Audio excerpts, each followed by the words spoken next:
Hi, I'm Saul. I'm a sports bettor in long-term recovery, abstinent since July 18th, 2019. This is a letter to my addiction.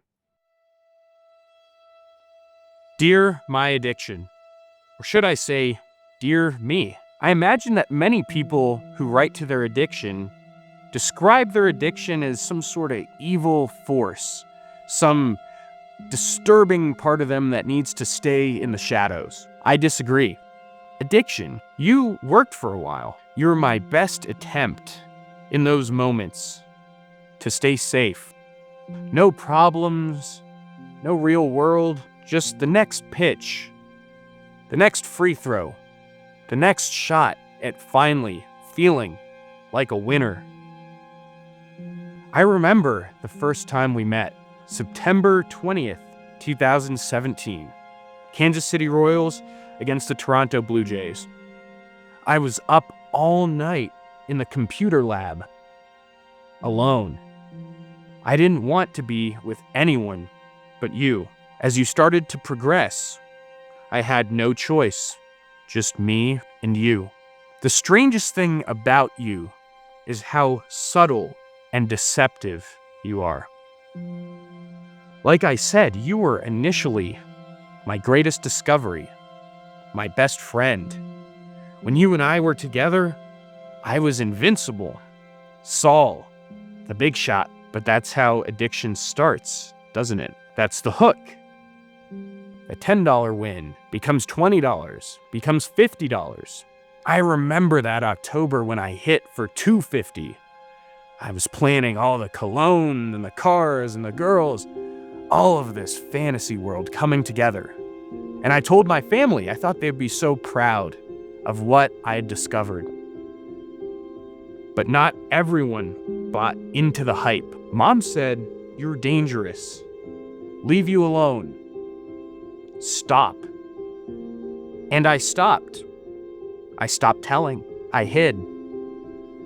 I lied. Just me and you. Like I thought I wanted. Until it started. The losses, the chasing, the just one mores, and the I'll get it right next times. Sitting in the car alone thinking, where did this go wrong? And oh, the lying. The lying was brutal. I had a lot of issues with my behavior over the years, the doctor's visits and the ADHD meds and all that, but it was never the lying.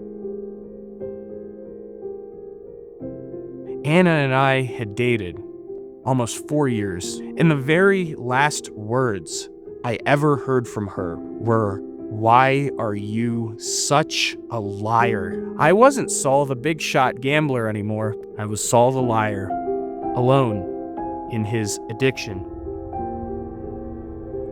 And still it was painful to part ways with you. It took a very long time because it wasn't just about stopping you. It was about finding something healthier to replace you. My recovery journey has taught me a lot about life and about myself. When I quit gambling, I was 21 years old, the age where a lot of people are just getting started in their gambling. A lot of growing up in a short amount of time. The lowest low when I finally said, enough. Enough meant accepting an invitation to join the real world. And even though life isn't perfect, I finally have figured out how to cope. I still feel the consequences of my choices under your rule, but I'm grateful that you have led me to a better way. And anytime I get the opportunity to share my experiences with someone else, that's one more person who hopefully won't be in their car alone, crying because that field goal hit the crossbars, knowing they'll have to lie one more time to mom and dad. So addiction, I want to thank you. Thank you for teaching me a better way. Saul.